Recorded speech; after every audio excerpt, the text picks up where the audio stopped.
Okay, we have the Solomon Islands, and to get started, I would like to familiarize you with the geographic makeup of the country. Here you can see that through a series of islands, this is the Solomon Islands. The country is comprised of over 900 islands, although there are 6 main islands within this country. They have over 4,000 kilometers of coastline, making it the second largest coastline to a single country in the South Pacific, only to Papua New Guinea, that is visible in the top left portion of the map. So as you can see in this map, the national capital is indicated by a star, and within this capital, 18% of the population resides. So as indicated in the 2014 NDC that was published by the government, we have achieved the trend that was predicted of doubling the population. So population throughout the country is at 1.2 million, with 18% of that population residing now in the national capital as urban migration has increased. Looking ahead to climate, although the country is still a minimal contributor to climate change with very low CO2 emissions, they are doing everything they can to make a difference. They're well aware that the implications of climate change, being rising sea levels and tropical storms, threaten their country, so they're doing absolutely everything they can to look into and expand their resources for renewable energy. As far as the demographics of the demographic characteristics of the Solomon Islands, although population has increased, the ethnic makeup of the population remains the same. Strongly Malaysian, Polynesian, and Micronesian, as well as ethnic Chinese.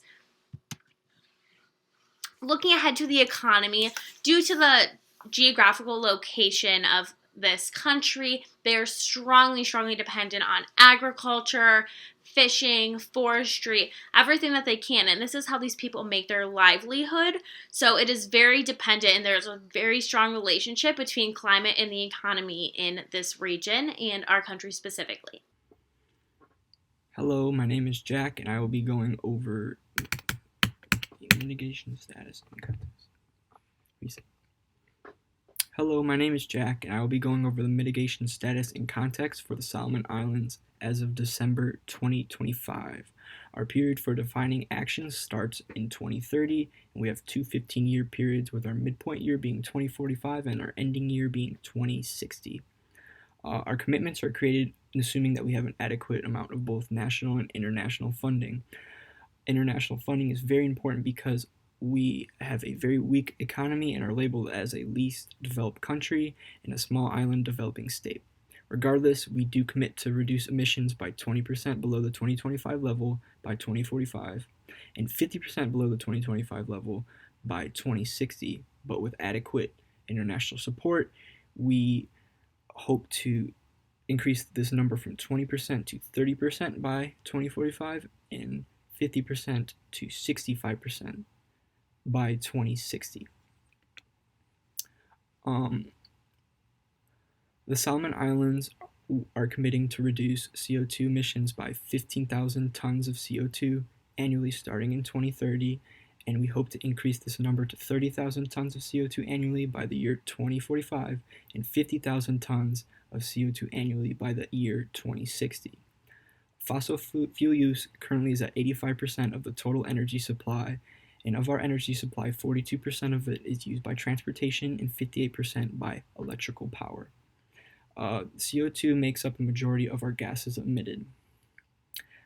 One of our market-based mechanisms to meet our commitments is considering a 8% tax on all non-renewable energy once fossil fuel use dips below 50% of the total energy supply, and this money will be used to fund further renewable energy sources. The tax will hopefully decrease the demand for non-renewable energy and increase the demand for renewable energy. The population of the Solomon Islands is only 1.2 million, and our access to technology and human resources is lacking, especially in rural areas. And we are labeled as a least developed country and a small island developing state. Our human development index has risen from 0.51 in 2011 to 0.594 in 2025. The current CO2 emissions in 2025 are 13 megatons of CO2 per year, which makes up less than 0.01% of the total global emissions. And our emission rate per capita is 0.25 tons of CO2 per person per year, which is a very low number for any country at all. While our current impact on climate change is very, very minimal, we are at high risk to the damages of climate change, with our population, 70% of our total population residing in low coastal areas. The country has also seen a major loss in life in our coral reefs with the increase in water temperature, especially in the last 5 years. So we are continuing to prioritize the use of non-renewable or renewable energies for the future.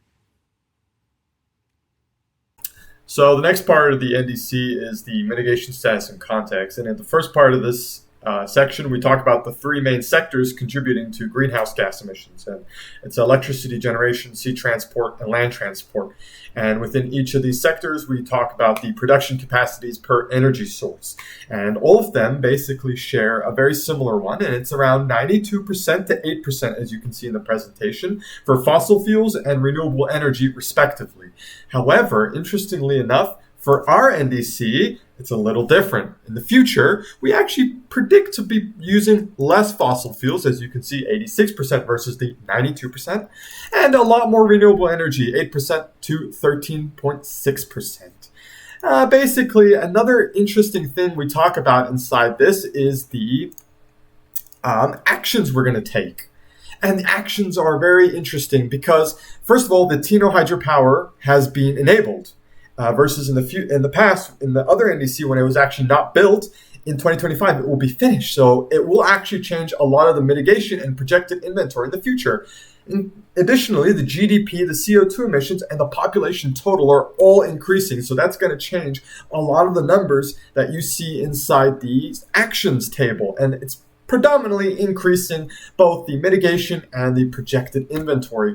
And another cool thing about the action section is basically some off-grid electricity production solutions. And because of Moore's law, with technology getting cheaper and cheaper, and because finally the Sorav River, which is showed in the presentation below my ugly face right there, the Sorav River is basically now being a feasible study. Before, in the past, it was unfeasible, or it was reached its pre-feasible study, but now they've finally figured out how to use it as a mitigation action. So that's another huge game changer, and that has been updated in the actions tables too.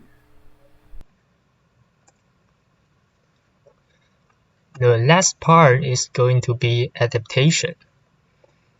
The current climate in 2030 is estimated to be about 27 degrees Celsius. And as you can see in the table below, we take 2030 as reference year, and there will be 0.8 to 1.4 degrees Celsius increasing in 2060 under high emission scenario.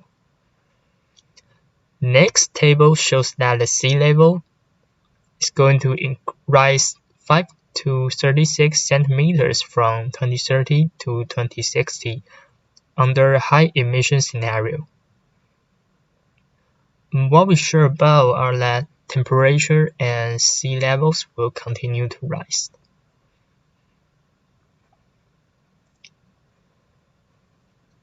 There are some other parts of adaptation. It is worth mentioning that the total adaptation cost of in 2030 would be estimated around 172 million, which is getting much cheaper because of the progression of technology.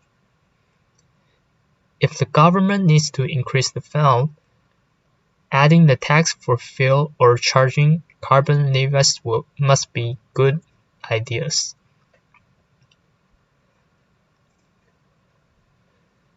In conclusion, the Solomon Islands are a developing country with a growing economy.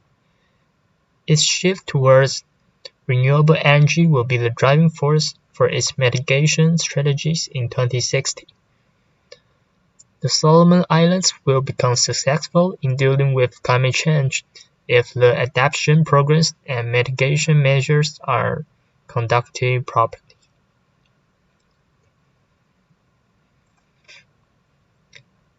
Here are our references.